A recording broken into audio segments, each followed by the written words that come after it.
సుందరం గారు ఎలా ఉంది? బానే ఉందా? తలస్రం అయితే తగ్గిందా? రిపోర్ట్ వచ్చి నాకు చెప్పమ్మా సిస్టర్, చూద్దాం. సరేనా? ఈవినింగ్ మళ్ళీ చూద్దాం. సార్ పేషెంట్ కండిషన్ ఎలా ఉంది? బానే ఉన్నారండి ప్రస్తుతానికి. ఎర్లీగా తీసుకురావడం వల్ల వీళ్ళకి అడ్వాంటేజ్ ఉన్నట్టుంది. ఆబ్వియస్లీ అడ్వాంటేజ్ అంటే that is called golden hour అనమాట. ఎమర్జెన్సీ అంటే మెడిసిన్ లో that is called golden hour.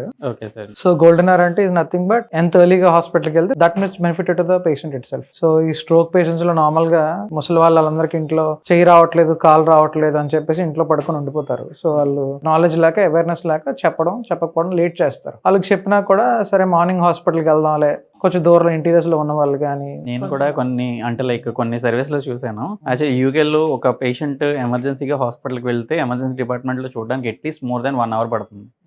Coming to US it more than 40 minutes.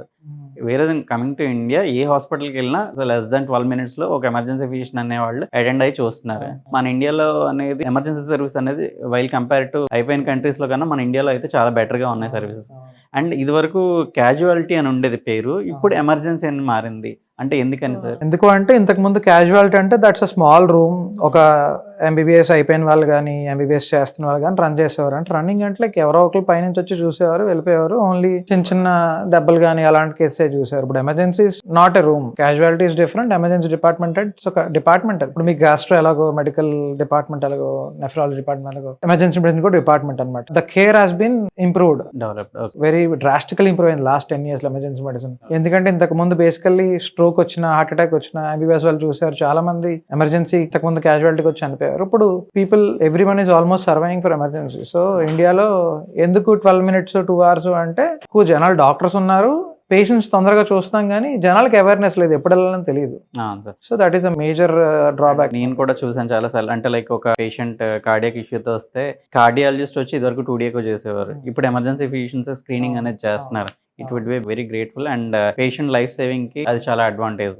ఎమర్జెన్సీలో స్టేబుల్ అయిన తర్వాత అప్పుడు ఐసీయూ కానీ, వార్డ్ కానీ, లేకపోతే ఇంకొక డిపార్ట్మెంట్ ఫిజిషియన్ కానీ, లేకపోతే కన్సల్టెంట్ కానీ వచ్చి చూస్తున్నారు. సార్ మీరు డైలీగా క్యాజువాలిటీలో చూసే రొటీన్ ఎమర్జెన్సీస్ కానీ, బ్యాడ్ గా వచ్చే ఎమర్జెన్సీస్ ఏముంటాయి సార్? బ్యాడ్ గా వచ్చాయి అంటే అందరూ కామన్ గా ఆయాసం వస్తారు. ఆయాసం చాలా డిఫరెంట్ ఎంటిటీస్ లో ఉంటాయి. ఒకటి ఊపిరితిత్తులకు సంబంధించి, లంగ్స్ కి సంబంధించి ఉంటుంది, ఒకటి హార్ట్ కి ఉంటుంది. కామన్ గా ఈ కాలేజ్ పిల్లలకి హైపర్ వెంటిలేషన్ అని ఉంటుంది. సో కామన్ గా వచ్చేది ఎస్ఓబి అని ఉంటుంది. అది కాకుండా పాయిజనింగ్స్ కానీ. అండ్ ఇప్పుడు వింటర్ కాబట్టి, right now the season is winter season కాబట్టి ఎక్కువ స్ట్రోక్స్, హార్ట్ అటాక్స్ వచ్చే సీజన్ ఎక్కువ ఉంటుంది. ఎర్లీగా తీసుకురావడం వల్ల గోల్డెన్ అవర్ అంటూ ఉంటారు కదా, ఆ ఎర్లీగా తీసుకురావడం వల్ల ఉండే అడ్వాంటేజెస్ ఏంటి సార్? ఇప్పుడు ఏం లేదు, సింపుల్ కాన్సెప్ట్ అండి. Time is brain. అంటే బ్రెయిన్ స్ట్రోక్ వచ్చింది, కాలు ఆడట్లేదు, చేయట్లేదు, మాట సమంగా రావట్లేదు, 4.5 గంటల్లో ఎంత ఫాస్ట్ గా హాస్పిటల్ తీసుకురాగలిగితే అంత అడ్వాంటేజెస్. సో ఎవ్రీ సెకండ్ కి there will be millions of neurons చచ్చిపోతూ ఉంటాయి. హాస్పిటల్ తీసుకొని వచ్చి అసలు ఏ టైప్ ఆఫ్ స్ట్రోక్ తెలుసుకొని ఒక ఇంజెక్షన్ ఇవ్వగలిగితే will try to save them. ఎందుకు సేవింగ్ అంటే financially they will be saved, ICU stay తగ్గుతుంది, ఇంటి దగ్గర జనాల మీద డిపెండెన్స్ తగ్గుతుంది. సో ఓవరాల్ గా benefit the patient. That is called golden hour. Okay, emergencies లో తీసుకొస్తా ఉంటారు అన్కాన్షియస్ పేషెంట్ కానీ. ఈ వీళ్ళు తీసుకొచ్చేటప్పుడు కొన్ని తప్పులు చేస్తూ ఉంటారు పీపుల్. అంటే అన్కాన్షియస్ డ్రౌజీగా ఉన్న పేషెంట్ కూడా వాటర్లు ఇచ్చేయడం అలాంటివి. బేసికల్ ఇది తప్పు. కాన్సెప్ట్ ఏంటంటే అసలు వాటర్ ఇవ్వకూడదు. నార్మల్ గా ఇప్పుడు ఎమర్జెన్సీ ఎవాల్వ్ అవుతున్న ఎమర్జెన్సీ మెడిసిన్ లో కాన్సెప్ట్ ఏంటంటే ఏబీసీ, ఎయిర్వే, బ్రీతింగ్, సర్క్యులేషన్. ఇది యూనివర్సల్ కాన్సెప్ట్. ఓకే. సో గాలి తీసుకునే గొట్టం ఎంత సెక్యూర్ గా ఉంటుంది అంటే మన ట్రికియా కానీ, లంగ్స్ కానీ సెక్యూర్ గా ఉంటుంది. మామూలుగా స్లోహైనప్పుడు ఏమవుతుంది, నాలుగు వెనక్కి పడిపోవడం, టంగ్ ఫాల్ అయిపోవడం, సో ఎయిర్వే అన్ప్రొటెక్ట్ గా ఉండడం, అంటే గాలి తీసుకోవడం మూసుకుపోతుంది కదా. సో మనకి వాటర్ వేస్తే ఏమవుతుంది, so it will cause aspiration cause చేస్తుంది, కొన్నిసార్లు హైపాక్సియా, కార్డియాక్ అరెస్ట్ అయిపోవడం, గుండెకి చనిపోవడం, ఈ రిస్క్స్ అది ఉంటాయి. సో ఎప్పుడు పేషెంట్స్ స్లోహలేయడం అంటే లెఫ్ట్ లాటరల్ ఒక పక్కకు పడుకోబెడితే టంగ్ ఫాల్ అయ్యే ఛాన్సెస్ తక్కువ ఉంటుంది. వెంటనే ఫస్ట్ కాల్ 108 అన్ని చేసుకోవచ్చు, లేదా పల్స్ ఉందో చూసుకోవచ్చు. అందరికి ఇప్పుడు బేసిక్ గా సిపిఆర్ అంటే ఎంతో కొంతమందికి ఐడియా ఉంది, ఎలా చేస్తారు, ఎక్కడ చేస్తారని ఐడియా లేదు. సో దానివల్ల కొంచెం అవేర్నెస్ కావాలి. మొన్న పాండమిక్ లో అంతమంది వచ్చి చనిపోయారు అండ్ చాలా మంది ఇంట్లో వాళ్ళే వాళ్ళ దగ్గరికి వెళ్ళడానికి భయపడేవారు. మీరు ఆ టైంలో you are the front line warriors. ఎందుకంటే ఒక కేసు ఎమర్జెన్సీ హాస్పిటల్కి వచ్చిందా ఫస్ట్ ఎమర్జెన్సీని దాటి ఆ తర్వాత ఏ డిపార్ట్మెంట్ కైనా వెళ్తుంది. ఆ టైంలో ప్రతి కేసు ఐసీయూకి వెళ్ళేది. అండ్ ఆ టైంలో మీ రోల్ ఎలా ఉండేది? కరోనా పాండమిక్ అందరికీ తెలుస్తుంది, వెరీ వెరీ బ్యాడ్ సిచ్యువేషన్. సొంత ఫ్యామిలీ మెంబర్స్ ని కూడా మనం చూసే అవకాశం లేదు, చనిపోయినా బతుకున్నా చాలా కాంప్లికేట్ ఉండే లైఫ్. సో మాకు తప్పేది కాదు. ఫేస్ ఆఫ్ ద హాస్పిటల్ ఇది ఎమర్జెన్సీ ఆబ్వియస్లీ. సో మేమే ముందుండే వాళ్ళం. పేషెంట్ ఎవడొచ్చినా సూట్ వేసుకున్నా ఏం వేసుకున్నా కానీ ఫస్ట్ వాళ్ళు వచ్చేసి ఇంటిబేట్ చేయాలన్నా, ట్యూబ్ వేయాలన్నా, ఒక మాస్క్ పెట్టాలన్నా, ఏం చేయాలన్నా, not even doctors, emergency staff కానీ, ఎమర్జెన్సీ టెక్నీషియన్స్ కానీ వీళ్ళందరూ కలెక్టివ్ వర్క్ చేయడం వల్లే మనకి కంపారిటివ్లీ మార్టాలిటీ మిగిలిన కంట్రీస్ తో పోల్చుకుంటే మనకి డాక్టర్స్ కానీ, స్టాఫ్ కానీ ఎక్కువ ఉండడం వల్ల కొంచెం మార్టాలిటీ తక్కువ ఉంది కంపారిటివ్. ఇంకే డిపార్ట్మెంట్ డిపార్ట్మెంట్స్ కి ఆ టైంలో ఎవరికి అవసరం లేదు, ఓన్లీ ఎమర్జెన్సీ డాక్టర్లు తప్ప.